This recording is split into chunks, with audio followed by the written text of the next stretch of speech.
All right. As I said after the game Saturday night and after watching film, our performance was completely unacceptable. We got out-coached in every phase. We got outplayed in every phase. We got out-executed. And it was completely unacceptable and embarrassing. And everyone is being held accountable, and it starts with me. And the only thing we can do is go back to work. And our total focus is on getting this football team prepared and ready today to be able to compete at our standard for this Saturday against Texas A&M. Offensively, we had 5 turnovers and 2 missed fourth down conversions. That's 7 possessions of not getting any points. 2 of those in the red zone. It's hard to beat anybody when that happens. I thought we were too inconsistent, but we decided late in the third quarter that we were going to turn it on, and it was just a little bit too late at that point. I was proud of the fight to rally back to tie the game up, and felt at that point we were going to win the game, but we waited too late to get that done. Defensively, I thought it was a tale of 2 halves. In the first half, we gave up incredibly. We bent too much. We gave up too many key third down drive continuing plays that allowed for scoring opportunities. The defense responded in the second half, basically shutting them out all the way up to the last drive of the game, and we couldn't come up with a play, and they did, and they were able to convert a 1st and 15, and on that last drive. But as I said, the only thing we can do is go back to work, and that's what we're doing. That's everybody. That's every coach. That's our players back in here last night. And our total focus is on getting this football team prepared and equipped and ready to go for this Saturday and to respond in the way that I know they can respond. And our back's against the wall. We're going to find out a lot about ourselves in all areas. We got a tough conference team. There's always been a ball game all the way to the end over the last 6 years. Maybe back further than that. They got 5 offensive returners and 4 defensive returners, and they're very multiple in what they do. But as I say all the time, it's about how we play. It's not who we play right now, and that's where we're at with our program. So with that, I'll open up for questions. Coach, have you identified what some of the problems have been, and is it something with the preparation throughout the week, or something that you got to self-scout yourselves and maybe figure out how you approach this week? Well, we always self-scout ourselves each week and see if there's any tendencies, so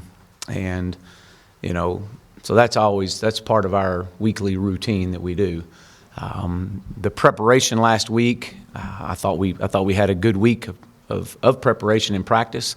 I thought that our guys responded, coming off of the win at Colorado State. I didn't see that. No, I did not see that coming through the preparation that we had. Yeah, Chad, you just said it now and said after the game you're going to hold everybody accountable. Does that mean you might reassign some responsibilities within the staff? Does that mean you play more young guys to push the old guys? Does that mean you're more hands-on with certain aspects of the game planning or position groups? What does that mean, holding everybody more accountable? Well, I think it's the performance at all levels from everyone. That's what we're talking about, and being able as a coach to get your guys to play at a very high level. That's what I mean, holding coaches accountable. And holding players accountable is to get in there and to execute the plan and continue to play and play fast and play hard and take care of their preparation. We get them 20 hours a week. 3 of those count as games. And so, the accountability for everybody to make sure that we're not overlooking anything or any aspect of our program or any opponent. And so it's on everybody. It's on myself included. This is a head coach all the way down to the equipment. So So, Coach, would you say it's like attention to detail that needs to get better, or what is it exactly that you change? No, to make sure it doesn't I happen? think our attention to detail each and every week is we focus on that. That's the little things in our program that we talk about consistently and constantly. And because it's those little things that if let slide lead to big things. So that is, as I mentioned a minute ago, there was nothing in practice that I saw last week that would have led me to believe that our guys were going to, and our coaches, that we were going to come out and not perform at the level that we all felt that what we saw the snapshot in the fourth quarter to look like. There was nothing that led to that. When you look back at the last game, between scheme, between execution of scheme, and between focus, what do you think got to your team the most, both sides of the ball? I thought offensively we pressed. I thought that we were trying to make a 14-point play, and I thought that there were some things there, and that as we give our guys freedom, and that's part of this system, and it's what's made our system successful. Is when you see those opportunities, as we saw the week before, of hitting a few touchdowns and some one-on-one opportunities, that's the freedom. But when you don't hit those, and things happen, and now you're sitting in a longer yardage situation. I mean, it's those things happen, and but we can't press. And I thought that I saw, I thought that we felt that, or I felt that we pressed a little bit too much, especially as the game went on. And but even we battled back. It was still, I thought we pressed. You mentioned after the game that 50 passes is too many. How much of that was having to play catch up, and how much of it, in retrospect, was just not running the ball enough, not calling enough running plays? Well, I think it's probably a combination of both. I think that when you got in, you're down 24-7, and it's still, you got a lot of time left. You're early in the second half. You still play within the system. You still play with run the offense that you're able to run. And then as it went, and we went 3 and out right there to start the second half. And I think at that point we had to get a play. We needed points, and then we get in a little bit of passing mode at that point. You also mentioned about Nick and about quarterback and has to play within the system. Just kind of what didn't he do that you wanted him to do as far as within the system? Yeah, I think me as a coach have got to do a better job of preparing him for exactly what we're asking him to do, and especially 2 games into this thing with him, and so that's on me. That's completely on me. It's not on him, and just to be able to give the answers that we want in the opportunity in the time frame that he needs to take them in, and whether that's getting the ball out on the edge in a run. A fade ball on a run situation, letting him know when we expect that, when we don't expect that. And that's not on Nick. That's completely on me. You mentioned before the game that there were some players in pregame that were kind of hamming it up and loosey-goosey, and you had to address them. What do you think led to players thinking that kind of behavior was acceptable, and what did you have to say to them before the game? I don't. What I recall was that I just didn't feel in pregame that it was as tight as it needed to be. That hadn't been the first time I've ever felt that. That happens as a coach. You feel those things at times, and you look around and you kind of see and feel the environment, but I felt something different that I didn't feel the week before.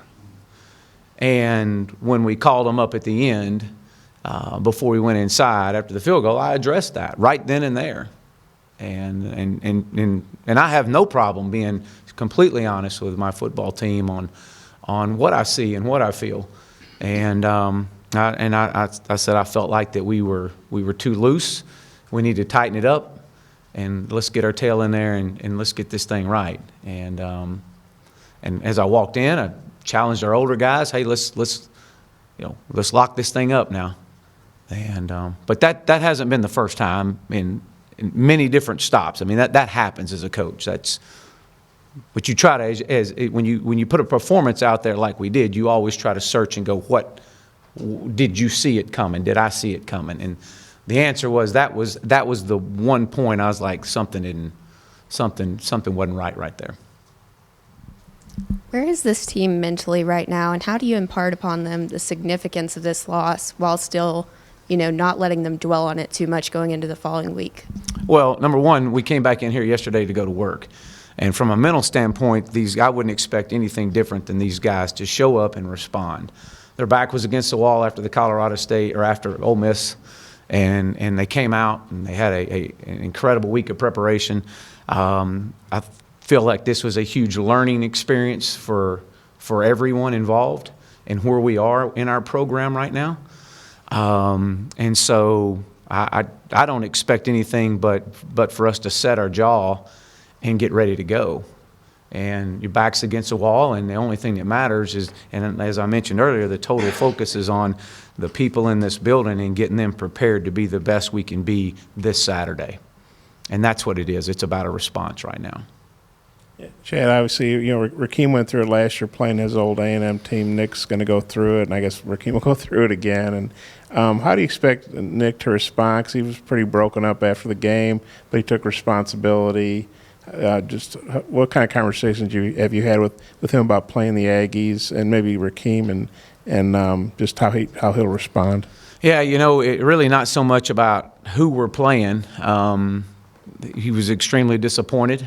Felt that he had let his teammates down, and as I shared with him, I mean, this comes with being a quarterback. We got to pull ourselves up, and he understands that. He was back in here yesterday. His preparation in today, and he'll respond. This is, he didn't play to his standard or our standard. And if you play this game long enough, and he continues to play this game long enough, there's probably won't be the last time he doesn't play a game that he feels like is at his standard. But how you handle that and how you deal with that is what's going to define you, as what's going to define our football team, is how we handle things. The past is behind us. Saturday night's behind us. And we can't dwell on that. What we got to dwell on is the fact of how we're going to fix it, and how we're going to get back and get our mindset right and ready to go. And it started yesterday with going back to work, and Nick was one of the first guys in here ready to go. Hey, Chad, looking back to last year's game, the defensive plan you had was successful to a large degree. What did you do in that game, generally speaking, to hold them down some? Well, we created some turnovers. I think that was huge. And I know that Coach Chavis did a great job of mixing up some looks and bringing some pressures. I thought that we disrupted the quarterback at times and kept him guessing. But, we never broke. We bent a little bit, but when we had to make some stops, we made some stops. And it was so as I've challenged all our coaches, is we're going to get in there and we're going to put the best plan together for our players that they feel confident in and they feel that they can go execute. And that's what we're doing. What's the status this week of Colton Jackson, Traylon Burks, Buster Brown, and Jordan Jones, and anybody else I missed? Yeah, we feel that Colton should be back. He was out there yesterday. We feel like that Traylon Burks should be back. We'll know while he wasn't out there yesterday, he should be back tomorrow.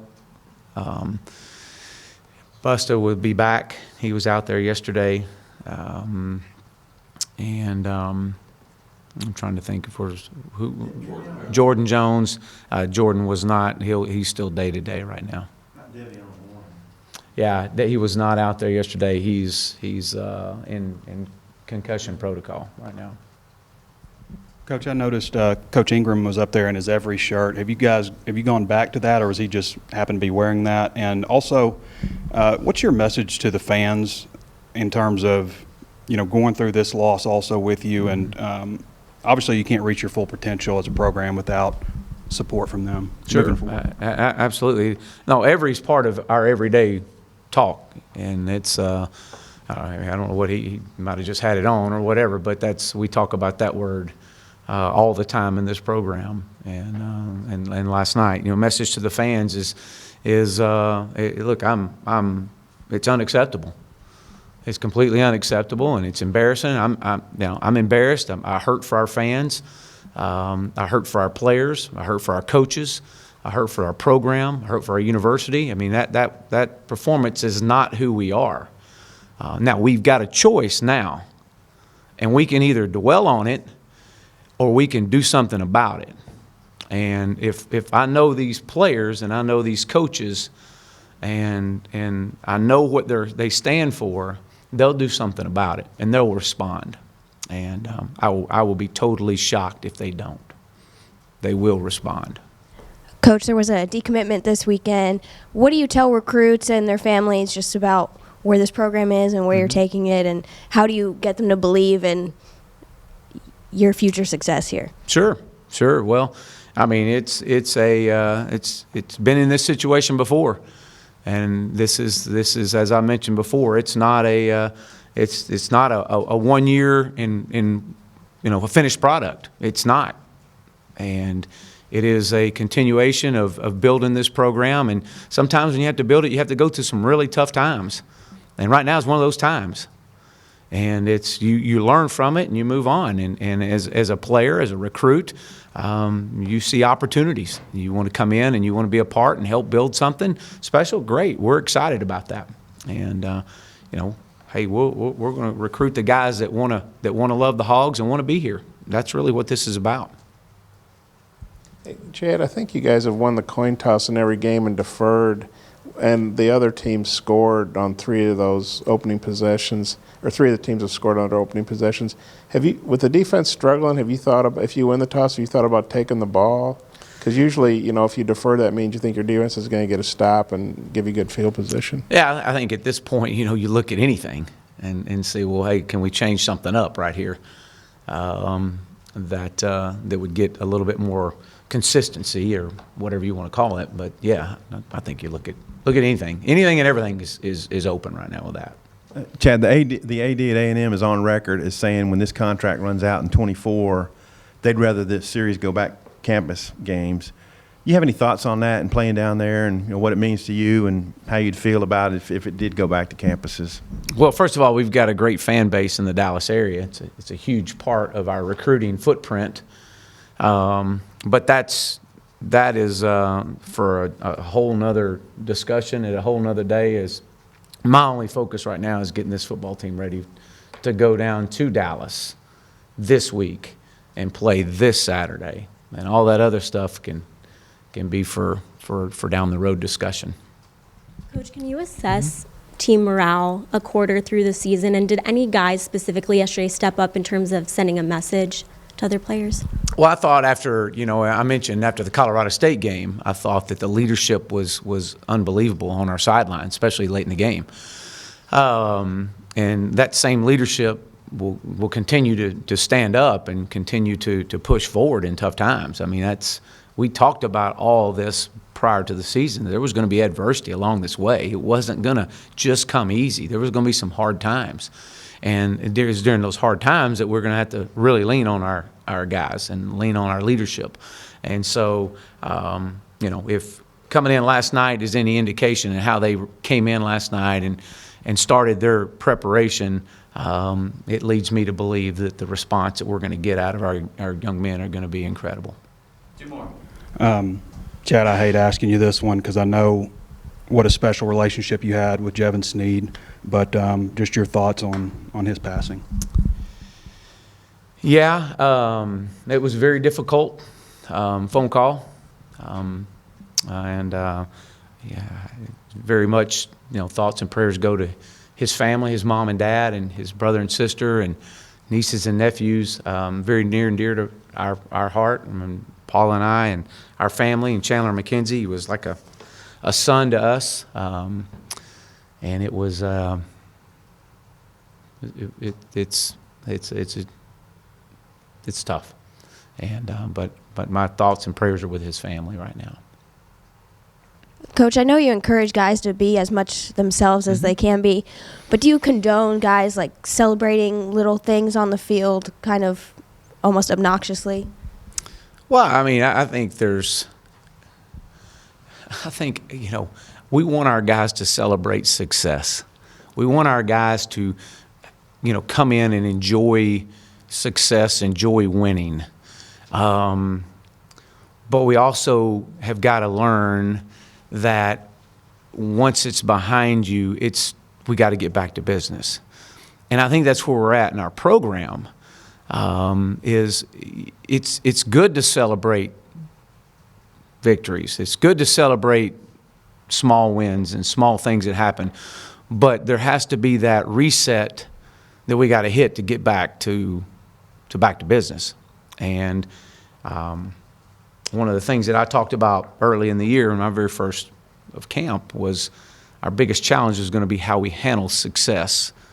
And small success, large success, it's just and be able to move on from it.